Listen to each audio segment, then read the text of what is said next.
Hello and welcome to Nightmare Masterclass. My name is David Stockdale. I'll be your host on this excursion into the dark unknown. In this installment, I'll be covering the latest iteration of Salad Fingers, a surreal animated web series by an artist named David Firth. I've previously written about Salad Fingers with respect to the multitude of fan theories that have proliferated since the work's creation. My prior video on Salad Fingers might be informative in certain respects, so watch it if you're inclined. In this video, my aim is to perform a thorough analysis of the latest episode, titled simply Market. The episode begins with Salad Fingers offering an invitation, seemingly to no one in particular, to come and get a taste of his quote-unquote silky wares. So, what is on offer today? Bentley bars for 12 quid. These appear to be small bones. And then we have pickled cheeks for 31 quid. These items actually resemble tongues more so than cheeks. And for the older gents, Salad Fingers has on offer a number of dirty images. The first of which is simply an old boot he refers to as Mother. This is shaping up to be yet another bizarre encounter. Crows descend upon the premises of Salad Fingers' shop. They're likely attracted to all the viscera and whatnot. Salad Fingers anticipates a horde of customers. He places a familiar figure, the inanimate finger puppet known as Hubert Cumberdale, on the so-called meet and greet desk. It would appear that Cumberdale is his employee. A rumbling can be heard in the distance as Salad Fingers says, "I believe I can hear the punters rushing in." Salad Fingers is approached by a ghoulish, worm-like creature he refers to as Mark Dimmeline. The creature's eyes bulge out of its head. Immediately, Salad Fingers assumes a hostile posture. He believes the creature is not there to make a purchase. This is confirmed when the creature politely asks for a glass of water. Salad Fingers accuses Mark of taking advantage of his good nature. Hubert Cumberdale inexplicably comes to life and gives Mr. Dimmeline an extremely dirty glass of water. The creature subsumes the water entirely, glass and all, and retreats back into the ground. An ominous tone plays as a crow makes off with some of Salad Fingers' precious wares. These particular wares have a strikingly familiar green color to them. Salad Fingers calls for a police officer to pursue the bird, but his calls go unanswered. After lecturing the crows for stealing his merchandise, Salad Fingers peels off some skin from his abdomen, reserve stock as he calls it, and replaces the stolen goods. Salad Fingers then breaks out into a little song and calls for potential customers. "Don't miss out on these dirty deals," he says. The episode ends with a promotion. The real Salad Fingers store is full of wonders. Was it an ad all along? The text of this Salad Fingers installment can be apprehended as a kind of imaginative fever dream. Importantly, it's a dream that can be parsed for subtext. But perhaps it also makes sense to think of Salad Fingers, the character, simply as a child playing pretend. This is a general observation that I believe holds water throughout the entire series, but it's especially the case with this episode in particular. The protagonist's childlike mentality reinforces this understanding of the work. When kids are playing pretend, they rarely get the precise details of the adult world correct. Nonetheless, the various impressions they convey can be quite telling. It is sometimes the case that child psychologists prompt their patients to play pretend in order to gather information about how they perceive the world. It makes sense to me to analyze Salad Fingers in this same way. This episode depicts two major occurrences which parallel, in Firth's typical unsettling fashion, occurrences that have plagued small business owners since the emergence of markets. First, Salad Fingers has an encounter with a bothersome looky-loo who is not interested in actually making a purchase. Note that in the case of Mark Dimmeline, the creature's eyes literally bulge out of its head, emphasizing the dynamic at play. He is simply there to look, not to buy anything.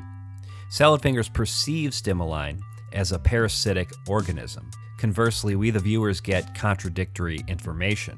Dimmeline is a grotesque worm, yet he asks for water in a completely innocuous manner. Additionally, Hubert Cumberdale comes to life and fulfills the creature's polite request. This would seem to indicate that Cumberdale's interests as an employee are at odds with that of Salad Fingers, his employer.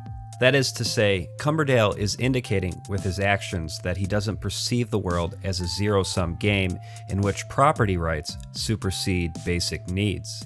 If someone asks for a glass of water, he simply obliges their request. There is a distinct tension here between a worldview in which a chance encounter with a person in need is regarded as parasitic, and a more communal perspective in which necessity is valued over opportunistic profit-seeking. After this, a thief makes off with some stolen goods, which have to be replaced on the owner's dime. In the case of Salad Fingers, he literally has to rip off a piece of himself in order to replace the goods. Yet the underlying irony in all this is, of course, Salad Fingers' wares aren't actually valuable. It's just viscera and other miscellaneous items he's gathered in a delirious stupor. The world in which Salad Fingers inhabits is indeed mysterious. At times, it's difficult to distinguish what exactly is going on in this reality and what is a product of Salad Fingers' disturbed imagination.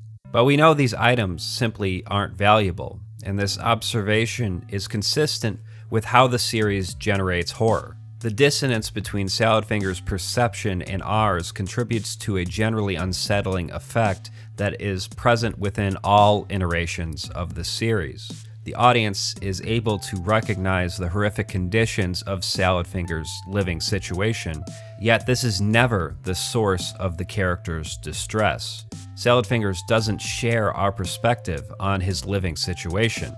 It's normal for him. There are two possible reasons for this.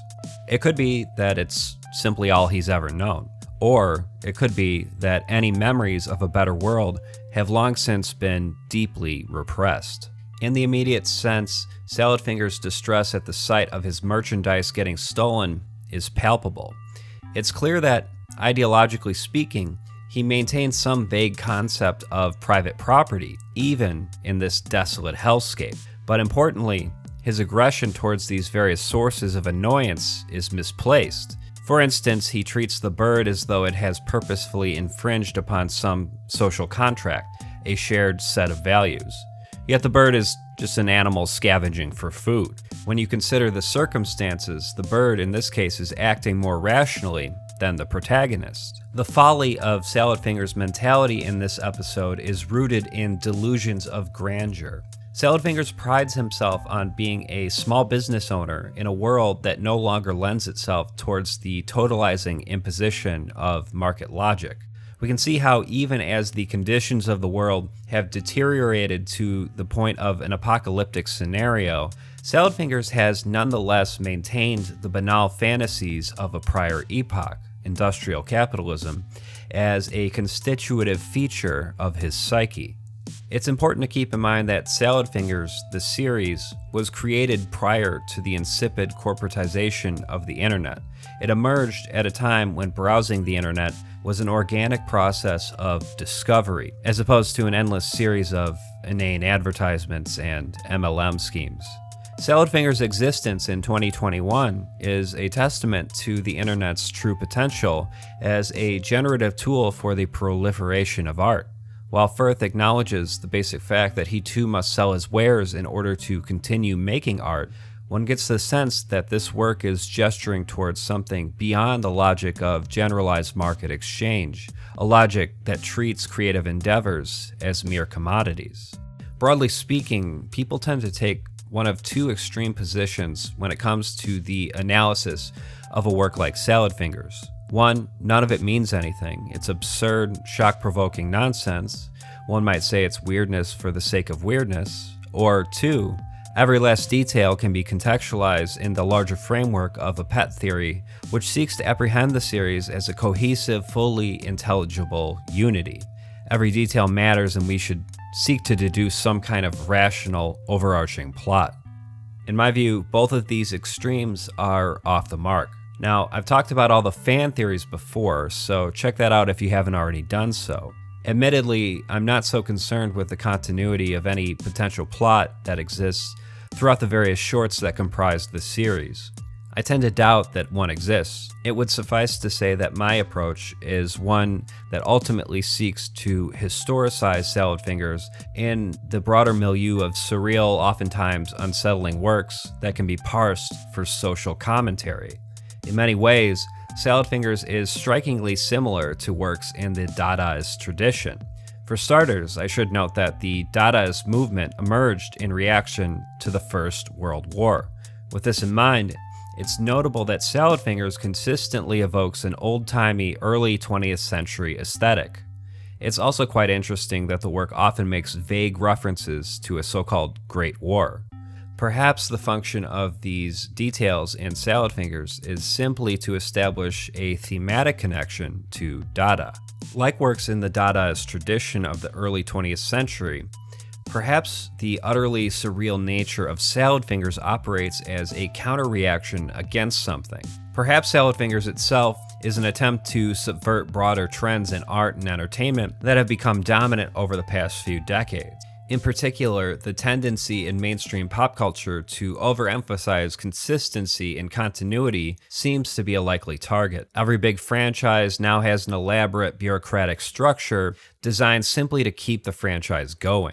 For instance, every Marvel movie has to include some kind of tie-in in order to set up the next movie. It's necessary to maximize the bottom line and keep the machine running. Increasingly, these films are bland and indistinguishable from one another.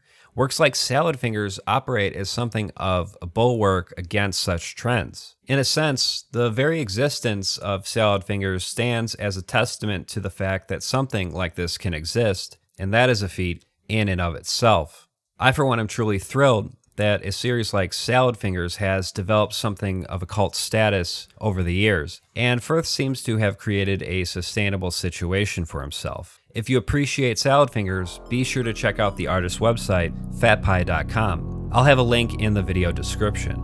That wraps it up for this installment of Nightmare Masterclass. If you enjoy my videos and want to support me on a monthly basis, please visit patreon.com/Nightmare Masterclass. Thank you for watching, and good night.